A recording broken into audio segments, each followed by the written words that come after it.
Thank you for being here. Good morning, good afternoon, and welcome to our webinar.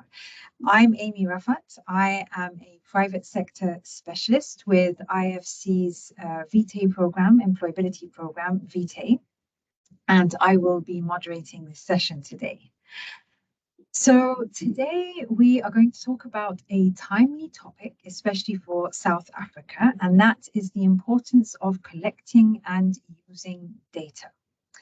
So since there's a new regulation out in the country that will require education institutions to gather information about their graduates. It won't be just tracking employment outcomes, but actually success outcomes. And we also know that this is what you, the audience, care about, your students getting good jobs and succeeding in society.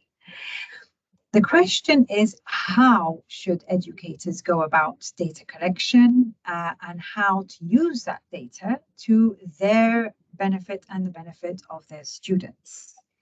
So in this webinar, we aim to provide you with valuable information, tips, resources, regardless of where you are on this journey, how early on you are or advanced you are as an institution on data collection and analysis. We have selected our speakers based on their extensive experience and expertise in this space. I am delighted to introduce Professor Abhishek Ranjan. He is the Deputy Pro-Vice Chancellor at Botho University. He holds the responsibility for the administration of two campuses, one located in Accra, Ghana, and the Botho online learning campus in Botswana. He also supervises the strategic expansion of Botho University's presence within the West Africa region. Welcome, Ranjan. We have Tanya Somers, hopefully. Just checking. Okay.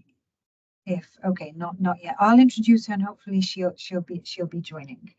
The senior data analytics translator at IE University in Madrid, and she acts as the bridge between technical data expertise and institutional-wide operational expertise to create solutions to ensure the business can interpret, get insights, and make data-driven decisions. So hopefully Tanya will be joining very soon. And we have our own higher education specialist, Dr. Henry de Kock, who is part of the employability program, Vitae, at IFC. He previously occupied the position of Associate Vice President at Seneca College in Toronto, Canada. And he currently supports institutions in their implementation plans to improve data collection in support of employability objectives. He's also worked in Africa with education institutions to build their own data collection systems and analysis. Thank you to welcome to both of you. I'm sure you will have questions for our speakers. So we will have a Q&A session during the second half of the webinar. So I'd like to encourage you to send over your questions in the Q&A box. Okay, so let's dive into our discussion. And I'd like to start with you, Henry, please. Let's start with a very basic framing question of the topic. Why is it important to collect data? Why should education institutions do this? Is it only because a regulation is forcing them to, or are there other reasons they should be doing this? Good day, everybody, and thank you, Amy. Thank you for the introduction. Well, it's been my experience that people have a tendency to rely on their own experience without really necessarily any sense of where it fits into the whole organization. If you look at students, for example, I mean, I was a faculty member, so I saw a student in a particular way. I was a chair, I saw a student in a particular way. When I became an administrator, you see a student in a particular way, and I think that colors how you perceive who they are and what they do and where they are. And what data collection does is you gather the data in a more structured manner, and I think in the end what it my experience has been, what it does is it demystifies many of the images that you may believe that you have about a particular student or a graduate or whatever the data that you're collecting. I mean, ultimately, that means that you'll have better, when you collect it in a structured manner, you'll have better decisions, and you'll know, how to design a program, which direction to go as an institution. And I think that's ultimately the most important aspect of collecting the data. Right. Yes. So yeah, instead of only relying on your perceptions, which are not accurate. Okay. And what about marketing for the institution? Can data help with that? Well, certainly, I mean, the answer to that would be certainly yes. It's an increasingly competitive market, and so you want to be able to talk about your institution, what has it accomplished, how well, for example, grads are getting jobs that are related in their field. And it's the students, the potential students, are the ones who really want to know about this. They could be, they're investing their money. They want to know how it works, what they're going to get out of it, and not just as an institution. They're looking at programs, because they're interested in a particular program. How does my program, the one that I'm interested in, what kind of jobs do the graduates get? Do they get jobs related into their field? And oftentimes, I mean, I've seen institutions where they'll talk about, well, we have a X percentage grad placement rate. But again, I think from a prospective student's point of view, I want to know how about my program. This is the program I'm interested in. I want to know how that goes. And so you're using the whatever you gather, the success that you gather, and you put it out as evidence, and you put it out as a marketing tool to gather more students. Right. Because it is, I mean, it is a business in some way. We need to attract students, and they need to see that success rate in order to come. So what kind of data do institutions collect then? Well, there is quite a huge array of possibilities. I think typically the first place, the place to start is what data is required for a regulation or a ranking. I mean, we've seen that increase. Ranking has kind of existed, but we're seeing increasingly, in order to renew a program or to propose a program, there are specific data that they want you to collect. And so it's been my experience that you look to the regulation. What does it say that you need? And that becomes your priority. I'm going to collect data on graduates. I need to collect data on students. I need to collect data on employers, because all of those things are part of what are required, typically, at least in my experience here in Canada, required minimally of when you want to propose a program, or you want to make changes to a program, or you want to renew a program. You also need to somehow show that there's a demand for the program, and so that comes in various forms. Could come from public agencies, could come from the organizations in which represent the kind of graduates that you're looking at. You get that from your own if you're looking at graduates in related fields. How are they? How many are graduating? Are they getting employment in their field? How satisfied they are? And I think so. Those are, I mean, that's just a small sampling of what it is, but really you kind of start with what's required in order to renew, what's required in order to propose a new program. Right. And can you talk to us about the different sources of data? Like, where would we go about getting this data, whether it's about students getting jobs or the demand? Where would we get this? Well, it's typically a combination of internal and external data. A lot of the internal data can come in numerous forms. When someone is applying, for example, they have to provide certain kinds of data about themselves. You can, or you will, I mean, I expect you'll collecting data as they are students, a sort of a student satisfaction and experience. It's not always just about satisfaction, it's also about experience. Sometimes and then you can kind of collect it as they're graduating, which is another time that you could do it. And then as students become graduates, I think the experience I've had, they call tracer studies or graduate studies. How are the students doing? Where do they get jobs? So, surveys of your own kind are through the whole stage of a student's experience is an important part. A lot of external bodies collect data. The government itself may collect data on graduate placement. There are, as I was mentioning earlier, there are agencies that are related. If you're an accountancy, for example, there's usually an accountant organization or an association that talks about the prospects of jobs, talks about what graduates are doing. There is also, and they're also employers. So the idea of surveying employers or potential employers is an important part of the kind of data that one would collect. Okay. And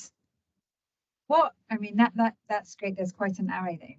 So what would you say is one of the challenges involved in collecting and using data, besides obviously that you need resources, which we will discuss later in the webinar? I think kind of tied to what I said at the beginning, and people have perceptions, and so I think that one of the biggest challenges that I've seen is getting people to believe that the data is true. Especially if it runs counter to what they understand, or counter to what they have experienced, and so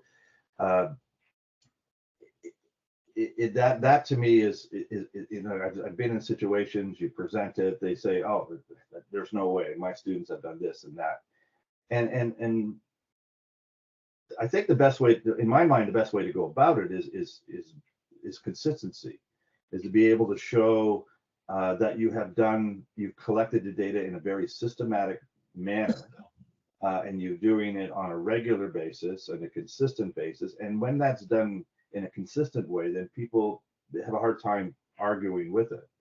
The other issue that people often come up with in terms of pushback of whether the data is true is the response rate.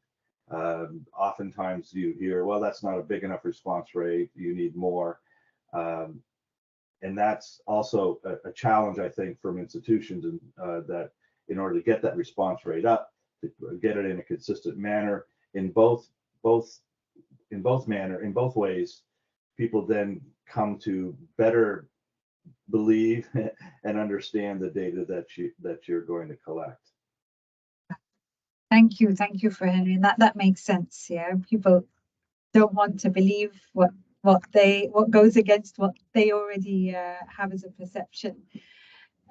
Thanks. And I can see Tanya, you were able to join. That is great. Just on time, because I was going to move to a question for you, Tanya.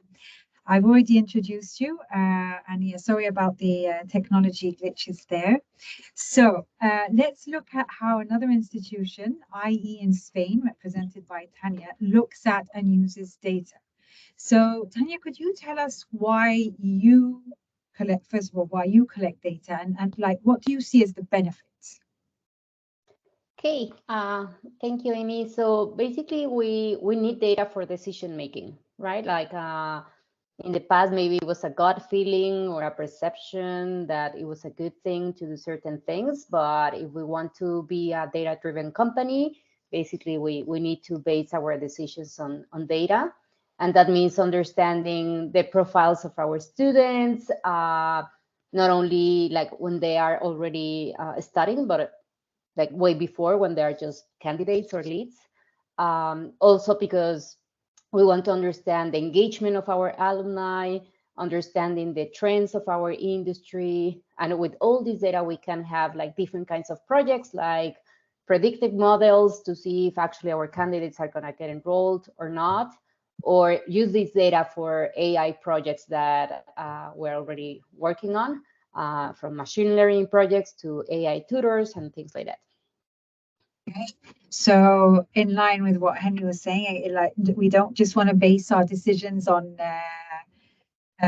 perceptions. It's that we want evidence to move forward and make these big decisions that you're talking about.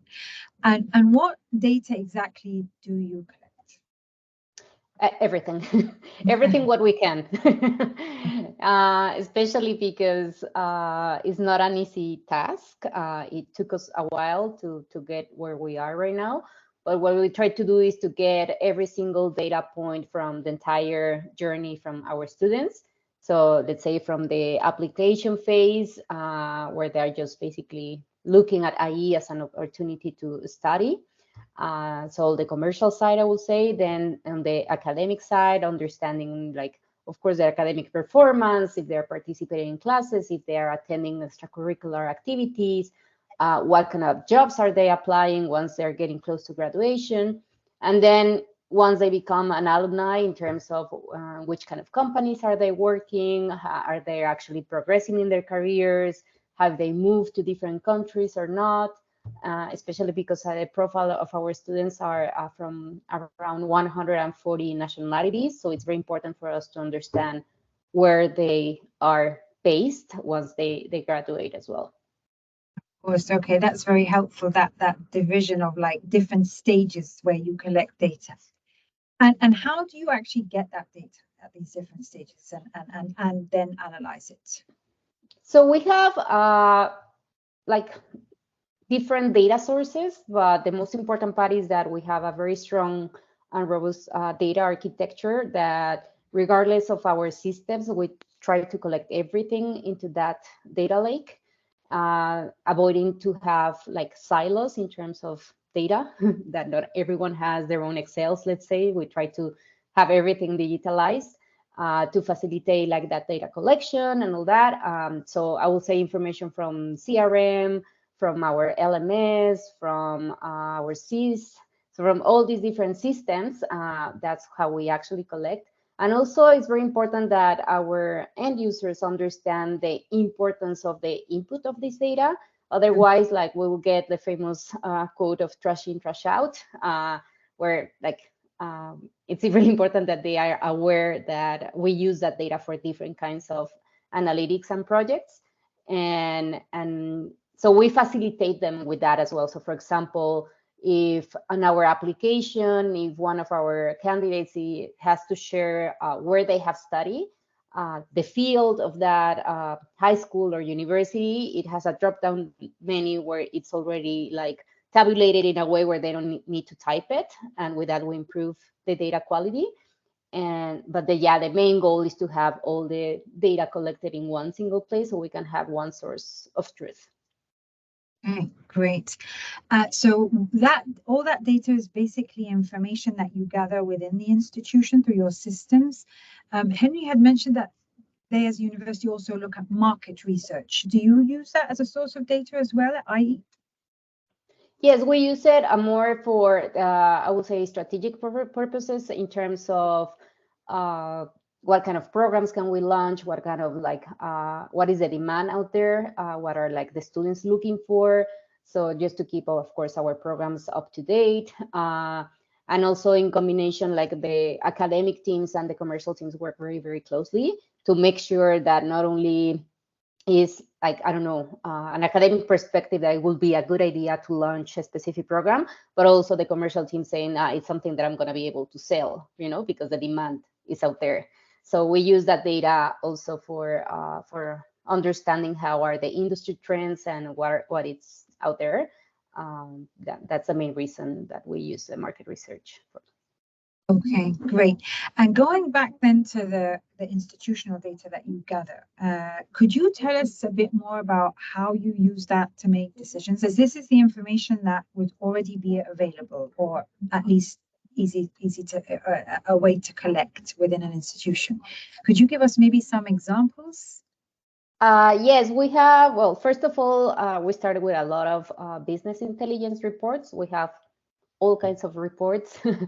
many of them, especially for in the same way I structured before, like for the commercial side, academic side. some of our operations. For example, for admissions, we don't only like have reports to get how are our targets in terms of objectives, but also, for example, for the committee to actually admit a candidate, right? Are there like these candidates, like what kind of profile do they have? Did they fit with IE or not? So all the information related with their demographics, their professional experience, their educational background, and with this kind of information that will help them to decide if this person actually could be admitted or not. And also to give scholarships. And so do we have the right connections with different employers in a certain industry? Do we have enough representation of countries and nationalities in terms of diversity? And so, yeah, we have many, many reports that we use the data for this kind of decision making. Okay, yeah, loads of ways to use it. So I'll give you a hypothetical situation, and maybe it's already happened. What happens when you discover one of your program has low employment outcomes? What do you do with that piece of information? Do you analyze deeper? What do you analyze? Well, yes, we have to understand what is the main reason, or it could be actually different reasons that could be impacting. Not necessarily is the program itself. It could be also the students in terms not of the lack of skills that they might have. Also, it could be where they're applying, right? In like one of the cases that we have is, as I was saying before, we have different nationalities, and maybe they want to work in a country where they don't have a work visa, and that could be impacting employability. Not necessarily it's actually the program or the student itself, right? So we have to dig deeper to understand the reasons behind, make surveys to understand what is happening with these students and why they are not finding a job. So yeah, we try to dig deeper. Okay, yeah. You don't just say, let's terminate. You dig deeper. Okay. No, yeah. Thank you. Data helps with that. Thank you, Tanya. Okay, so let's move to Africa and hear about how both our university uses data. So Ranjan, could you tell us about what data you collect, and like, is it in line with what Henry and Tanya have been speaking about? Could you tell us a bit about your university and the data you collect? Good day, everyone, and thanks, Amy, for the introduction. Yes, in fact, what Henry and Tanya has been talking is what happens standard way in every institution who is interested in data collection and does it diligently. At our institution, also, the data collection happens at all stages of functions. And it happens in multiple stages. For example, you can, it's a structured way of data collection where you collect it in various levels. So one of the level at which you can collect data is we collect data at admissions level, pre-admissions level. Then once the student has come in, then you collect data on student performance level, student at risk level. Then you also collect data on, faculty's, performance level. For example, what the student feedback has been, what the classroom observations has been, what are the VLE evaluations. So VLE is for virtual learning environment, accessibility environment assessment. So you collect data at these stages, and then you move on to collect data even after the student have graduated. So you collect all of these data, and as Henry said, you collect data from two perspectives, from the internal stakeholders perspective and also external stakeholders perspective. So the data collection happens at various stages, and it depends on how you would like to collect data and where you would like to focus on. But it's an interesting thing to do because it helps you to understand how you are performing, and it also helps you to understand what needs to be done for course correction if there is a requirement for course correction. So yes, data collection happens at different levels. Okay, and could you tell us a bit about how you use this data and as you called it, internal, especially institutional information to make decisions? And you use it in any way, maybe as an initial alarm bell that something needs to be looked at? Yes, I can actually give you two interesting anecdotes for this one. So, you know, how we use this data collection depends on the focus area, as Henry has also mentioned that the hat you wear decides how you look at those data and then how you take decisions based on that data. I'll give you my own personal experience. You know, we collect data at pre-admission stage, where you collect data about, you know, what the students' interests are, what is their current qualifications in terms of transcript, what is the quality of the student currently, what's their overall marks. So it helps you decide the interest in program. It helps you decide in what are the interventions needed for marketing campaigns to be tweaked. It helps you decide in how many students do you think would move in to certain programs and whether it will help you fill your projected numbers for those programs. Tanya mentioned that, you know, you look at these data to understand, you know, interest in the program and ensure that these programs are doing well or not doing well and take interventions, right? I had a case where a regulatory body, you know, decided to up the bar for the scholarship. And then they said that, you know, the initial requirement that we gave, they thought that it is too low and they wanted to raise the bar to some other level. And they gave us that information and said, please change your list in accordance with this. And so what we had to do is to look back into our data and say, what change will it bring to our enrollment with this change of scholarship? And so we had to analyze that data quickly to understand if there is a percentage of students who would not be able to qualify for scholarship, and if there is any impact beyond that scholarship. Say, for example, what's the impact even after they have graduated? Like, say, you have to find a correlation between the input and the output. And we could do it quickly and quickly understand that, you know, the change in the admissions level for scholarship would not impact anything. And we could do it because we had data for last 3-4 years collected in structured way. So that's one way of looking at the data. Our decision in terms of tweaking the marketing campaign midway, depending on the interest of the student and the trends that you would have seen from the past and the current trend, also is one other way of looking at how you change the, you know, how you take decisions based on data. So yeah, I would give those two examples in terms of how you actually use data. That's a really good example on the scholarships, like using this data to figure out who's doing, like who's benefiting, who's not benefiting, and then changing the criteria based on that. That's thank you for that, Ransha. And could you tell us a bit about how it's reflected, like this data would be reflected in your programs, for example? Right. So, you know, so we collect data for programs, both, as Henry said, you know, it's a standard practice from the regulatory perspective that, you know, when you launch any program, you have to show to the regulator that this program is actually in demand. It will plug the skill gap that exists currently in the market, and it will solve some of the national strategies that they would have put for themselves. And in Africa, it's the same. Every country has their national strategic plan. They have their skills audit done and they identify areas where they would like the skills to be created. And so if you launch a program, you have to somehow align to the vision and the mission and the national strategic plan. So you collect those data that is already available, done by different agencies.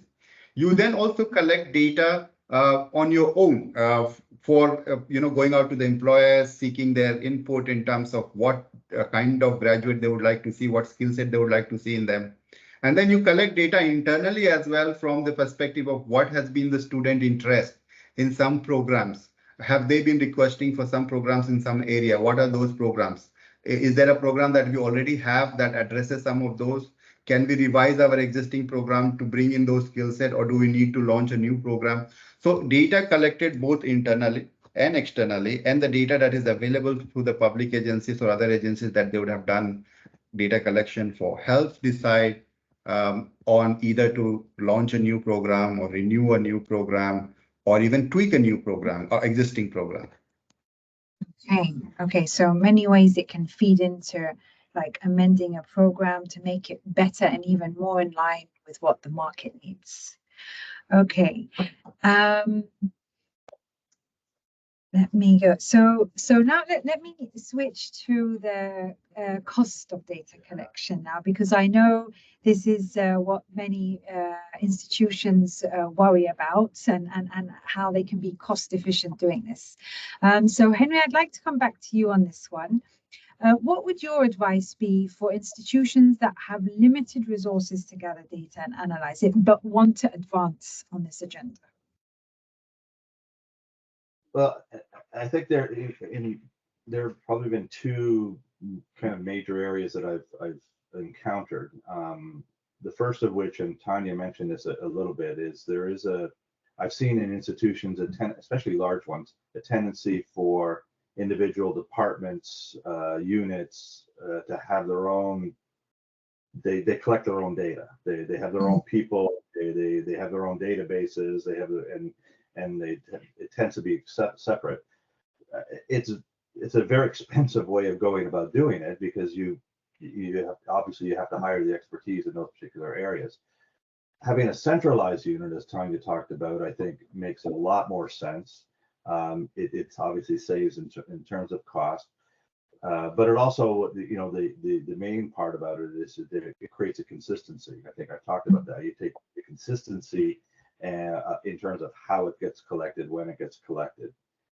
I know that departments are very reluctant to give up that ability to collect. They don't necessarily trust the centralized, and so there's a whole effort in terms of building that trust within the organization, and it's related to some of the practices that we talked about before. The other element I think has come into play is software, particularly if you're doing surveys. And surveys, very sophisticated survey software is expensive. I mean, it's not, and it's expensive for a reason. It does all kinds of branching and different aspects that make it much more sophisticated than just regular. But you don't need expensive software to begin. I see these always as a building block. You start off with something that's feasible. You show what accomplishments you have made. You show the kind of results, and then you use that, if you like, to determine what other resources or that you need, or use it as a way to lobby for resources. So it really is, it is building blocks, I think, that is most important. But those are probably the two areas I think that I've seen that can cause it to be overly expensive. Okay, that's great. Thank you for those tips. So let's hear what kind of resources universities are using to do this kind of work. So I'll come back to you, Tanya. Could you tell us how many staff members you need to do this work that you're doing? And again, do you have any tips for bringing down the cost? Well, I think it all depends on the maturity of the institution. It took us many years to get where we are, and yeah, we'll reinforce the message. And again, and I just can reset it in terms of centralizing it. That will be just the best option. Even though if you don't have too many people, at least that you know who are the go-to persons that are actually in charge of collecting all this data. In our case, we are a team of around 16 staff members, between data architects, data engineers, people in charge of business intelligence, AI specialists, and data analytics, learning analytics. So we all have different kinds of skills related with different areas of data. So in terms of tips, of course, understand what kind of systems do you have in place and how integrated they are or not. Have consistency in the way you're collecting this data. If your information is on Excel, because maybe you don't have the big systems that can actually help you, you know that how often are you gonna update all these Excel spreadsheets? Because as soon as you actually input a data there, maybe it's gonna be already outdated in for the next day. So as soon as you can, try to implement a system that will help you to update data on a regular basis. because data quality for me is the foundation of all this, right? Like if you don't have quality of your data, it's not going to be reliable for decision making. And that's for me one of the most important things if you want in the future to more sophisticated kind of projects. And also because people will trust on whatever reports they're going to get out there, right? Like they're going to trust that the data that you're collecting is actually good and it's going to help them really to take decisions. And also how you're going to extract this data. Like if you're already working with certain systems, are you able to connect easily to extract this data? And yeah, like I think that's like some of the things that I have in mind that could be helpful to start with. Yeah, that's great. Yeah, and in line with what Henry was saying, like start off with what you have, your building block, and make sure it's consistent and build from that. Okay, great. So John, I'd like to come to you to ask you about how you initiated this journey of data collection at Vitae, and how you incentivized staff to collaborate, because as the problems Henry, or the issues that Henry and brought up, for example, is like incentivizing staff and getting them to actually believe it. So could you tell us how you went about this journey, and obviously any tips you have on doing it at a low cost? Right. So, for us, the journey started in a very interesting way for data collection. So when we were, starting to collect data, we decided to form a department called Internal Audit Department. And those department was responsible for collecting data, setting the functions in place, structuring the data collection perspective. And while we started doing it, we realized that the name has a big problem. Internal Audit Department. And people felt that you are a policing department because you're coming to audit us, and anything we would say, they will not take it. And they will believe that we are there to create problem. And so we had to, quickly relook at the name and say, is it really worth putting audit, or can we replace it? And then we had to go change the name to Internal Quality Assurance Department.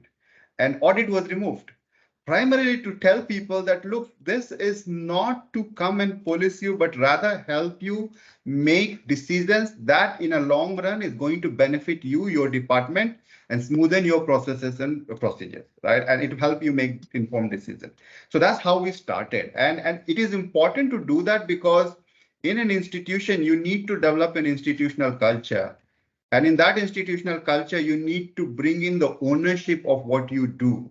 And if you don't bring in an ownership, you then have a challenge of people doing these activities as tick box. And so we had to do this in a very small way to start, explaining people why we are doing some things, why it is important to have these data to be collected, how we have to follow the process, and why in this particular structured way. And slowly and steadily people started realizing that this is important for them because it is helping them smoothen their processes and do some things which is important. And again, is it possible for everybody to believe in you? No, it's a hard work to get people to collect data, to get people to understand why it is important is very difficult. And so we started our journey on that note, and we collected, in our institutional culture, we collect data at every touch point, starting from pre-admissions to transformation, which is teaching and learning after graduation. And each of these are done through a structured way. And that structured way is helping us analyze the data. And it has become an institutional culture, which we believe is very important for us. Right. Okay. So it's creating that culture. Okay. Good. Thank you for that, and thank you for that tip. There's one last topic I'd like to discuss before we move to Q&A, and that's regulation, as this is a timely point for South Africa right now. So there's also a new regulation in Ghana that came out on the same topic. And Henry, I know you've worked quite a lot with education institutions in Ghana. So could you tell us about this new regulation and how institutions are responding there so we can learn from that? Yeah, what I saw in Ghana, sorry, in what you have described, Amy, is they're moving in the same direction as South Africa, and that is, of wanting to standardize the data collection. Specifically, I worked with the technical universities in Ghana. There was a new site they had created. There were 10 of them, and they wanted to pilot a tracer study with these technical universities to collect data on graduates, how they're doing, are they getting jobs in the particular field. And so what came out of that was there is a very similar to, I think, what Ramjan was just talking about. What you saw, there really wasn't a culture of data collection that existed. And that in itself created a challenge when it came to trying to get graduates to respond. You'd send out an email in some capacity, either through SMS or through WhatsApp or through a link. There were different methods that were used. And because as a graduate, you hadn't heard from the institution for some time, you weren't used to a survey, you go, well, what is this? This looks like spam. And so it actually really affected the graduation rate. So it's building that culture within that I think became quite clear to many of the institutions as we were talking to them. I talked a little bit about people not necessarily believing the data results. So one of the things one of the items that was identified within the survey is that there was a big difference in gender in terms of getting jobs, and people were uncomfortable in seeing that or not necessarily believing that was the case. Software was a big issue in terms of who could afford it. There is quite a disparity, as there would be in every country, between very rich institutions, lots of money, versus the small ones in terms of who could afford the software, who could not afford the software. And the government itself wasn't necessarily prepared to do it, but I think we talked about creating a consortium so that they could do the purchasing themselves. I think one of the and one element I think was really gratifying is that after we did the survey, we went and presented the data, and the data specific to the institutions. We went to each of the institutions to talk about it, and I think by doing that, they were quite impressed about what was there, what was possible, and I think they got. They were the people in the institution were very excited about what they could do in the future. So I think that really made a difference. I think it will make a difference in terms of how the data collection goes forward as the government tries to implement the procedures. All right, so so the institutions saw the benefits so much that they actually created a consortium. That's quite impressive and telling of what you can do with data once you see the benefits. Okay, thank you, Henry, for that. And I'm going to move to our Q&A. So encouraging the audience to put in your questions. We already have, there's a question for you, Tanya, and because you brought up AI. So the question is, how can you use AI for better decision making? How does that work? So for me, it all depends, again, what kind of projects do you want to make and how good your data is going to be. So for example, if we're talking about predictive models, you need like very good quality data to actually being able to predict, because what we do with the predictive models is to see what happened in the past, right? And what happened in the past to predict the future. So with that, you need actually quality data, and what kind of decisions you can make with that. Well, you can see, okay, what kind of students are going to get enrolled or not, what kind of students are maybe going like to drop out because their academic performance is not going well. So what kind of interventions you can make to actually help them, right? So there are different kinds of predictive models that you can apply depending on the stage of the journey of the student. And I think that's very important to clarify when we talk about AI.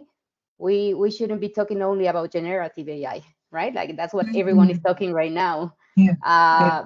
But we should start talking with actually the basics of AI, starting with machine learning and those kind of projects that we can have.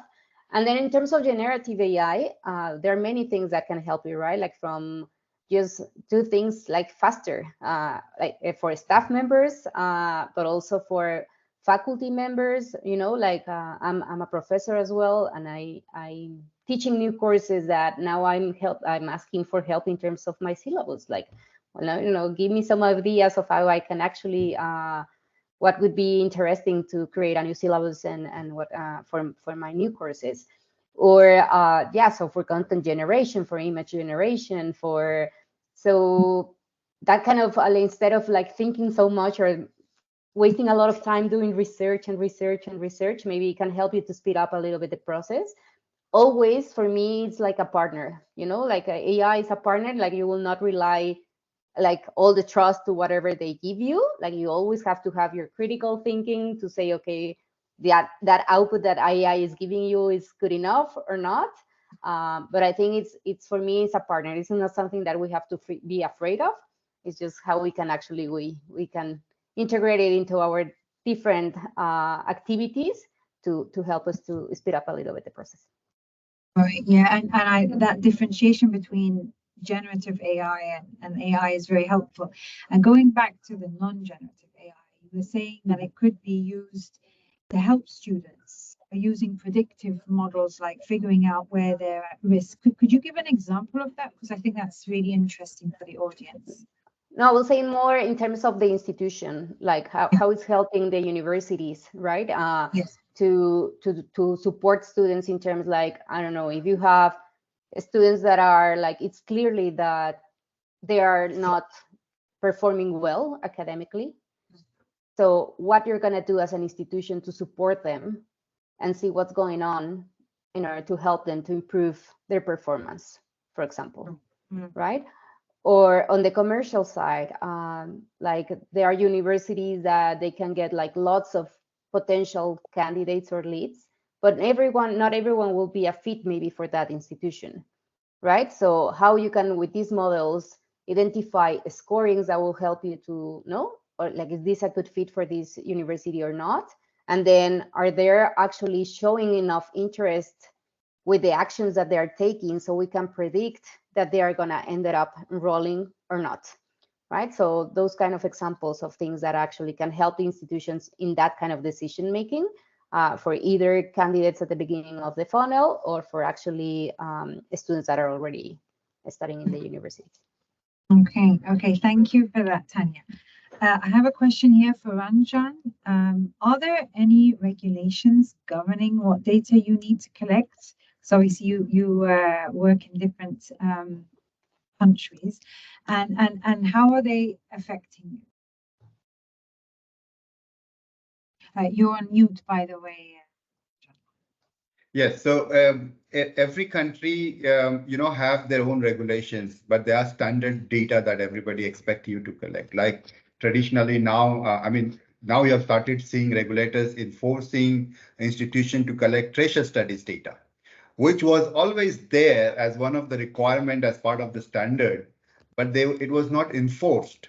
Now I see that is getting enforced by the regulators to collect that data because they want to understand the job trend, they want to understand the placements of the student, they also want to understand how the graduates are affecting the market in terms of the skill set gap plugging, in terms of new skill set creations, and so they want to trace all of that.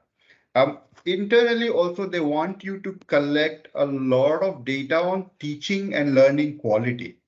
And so if you look at, the regulatory requirement, they will tell you, how do you know that these teachers that are teaching are doing well? How do you know that there are students who may have problem? How do you know that those problems were solved? And how was it solved, right?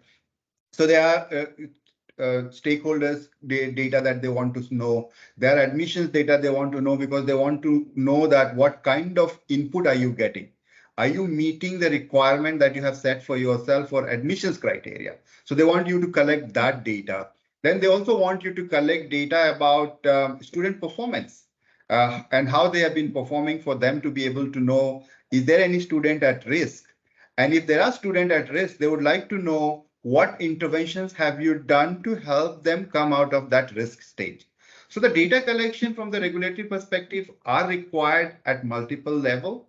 And they want you, and from the regulatory perspective, they have divided these data collection into 3 phases. They have divided it into input, process, and output. So input is your admissions data that you collect. Process is all your interventions internally, like academic data, program launch data, market survey, and all of that. Output is your graduate ratio study. They were putting a lot of emphasis on process part and less on output part. But as I said, now they have also started focusing on process part. So the focus is on data collection for graduate ratio studies as well. Okay, great. Thank you. Thank you, Ranja. Okay, we have another question here from Alyssa, and maybe Henry, I'll ask you to tackle this one. Do you do analysis on programs and qualifications, viability analysis, and how do you approach this task in terms of which data you are using and how? Sorry, I missed the first part. So do you do analysis on programs and viability analysis? And qualifications mix viability analysis, and if yes, how do you approach this task in terms of which data you're using and how? And the viability analysis. Well, I think viability, if I understand the question correctly, is probably twofold. One, I think we've talked a lot about, and that is, are the graduates getting jobs? Are there jobs for the graduates? Are they getting jobs in their field? So, and is there an ongoing demand for the particular program? Viability, I think, realistically, viability is also about money. I mean, can the institution continue to afford? Can they continue to afford that particular program? Sometimes, despite really good numbers, the program is not performing well financially. So there are different ways of looking at that. Staff or faculty to student ratios, what the cost of the facilities, if they have specific resources, specific facilities, how much do they cost? Are those labs, for example, are they exclusive use to that program, which obviously increases the cost? Are there, if the differentiation in faculty salaries, do specialists get that much more than the regular? So that's, and then of course you're looking at tuition. What kind of tuition comes into it? Is the tuition sufficient? Is it not sufficient? So those are many of the, just some examples of the financial aspects that one would need to collect to determine how viable. And it also leads to potentially some of the solutions if you are looking at keeping the program because it's a good program and graduates are getting jobs. So how do we make it more financially viable? Can we couple it, for example, with another program, or can we share faculty with another program as an example? Because if faculty are exclusive to a program, that adds to obviously to the expense of how it operates. So I think that's what the question is getting at. Yeah. Some of the, so. That's great. Thank you. If I want to add a quick note there, Henry went in detail, but you see, we have done program viability. I run a campus for distance learning, and the student for this particular campus comes from multiple countries. And when you advertise for your program that you run in different countries, they have different response rate.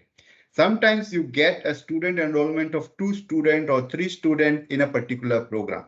Now, it's a distance learning, so the cost perspective is completely different as compared to the classroom learning, but you still have to analyze the program viability, right? And we collect these data to understand our interventions. For example, if there is a particular program doing well in 2 countries, but not doing so well in 2 other countries, but has potential in those countries, what do you do? So we use these data collections, to plan and interventions like scholarship, maybe affordability. So you see that the people, if you dig deeper, you will realize that you don't get enrollment in certain countries, though there is interest, because they are not able to afford the fees in that particular region. And maybe currency fluctuation is another region. So what you do is then you design a specific interventions using that data that you have collected for that particular region, and say that for this region, if you apply for such and such program, you get a scholarship right away, right? You can get a payment plan right away because of the currency fluctuation. You may get upfront payment done and get certain discount right away. So you see, these are the interventions that you can do when you do a program viability analysis. And we have seen an impact of that is because then you see suddenly the interest has now started converting, because you have planned those interventions, and those interventions would not have been possible if you would not have analyzed such data. And so it's important to have that data collected, have it collected in a structured way, then analyze it and use it for specific interventions. Thank you. Thank you, Ranjan and Henry, for that, for a comprehensive answer there on that question.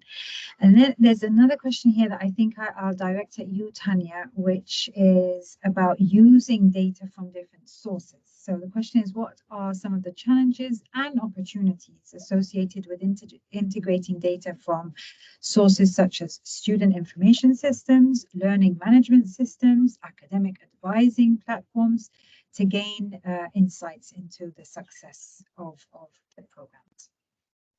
I will say, like, one of the first challenges is actually how you're going to be accessing this data, right? Like, are these systems actually allowing you to extract this data with I don't know, either like downloading files, that is not the best way, like, but in terms of best practice, it will be like with a robust API where you can actually connect and then bring all this data to, I don't know, to a data lake or an architecture that allows you to actually put all these different data sources in one single place. And then, of course, having like I don't know, a unique identifier that is going to help you to join all these different data sources, knowing that this data belongs to this student, and with that, being able to start analyzing how all this information connected and what kind of projects you can make, right? Because I think other important thing is, like, what do you want to do with this data? Like, sometimes people just collect data for the sake of collecting data, but actually, what is your goal? Like, what are you trying to achieve with this data, right? Like, sometimes maybe you don't need everything, but you need the data for this specific project. So like to have a very well-defined objective of what you're trying to analyze. And because I think that that will be like the starting point. And based on that, you're making sure that you have the data that you need to actually answer those questions that you're trying to solve, right? Thank you. Thank you for that, Tanya. And then one last question I'll direct at the three of you is, can you recommend some no-cost or low-cost survey software we can check out? Any ideas? I don't know. SurveyMonkey is one that I've seen that a lot of people have go to. It's relatively inexpensive, and again, it comes back to how much you want the data to use. But that's a common that I've seen. Mm-hmm. Okay, great.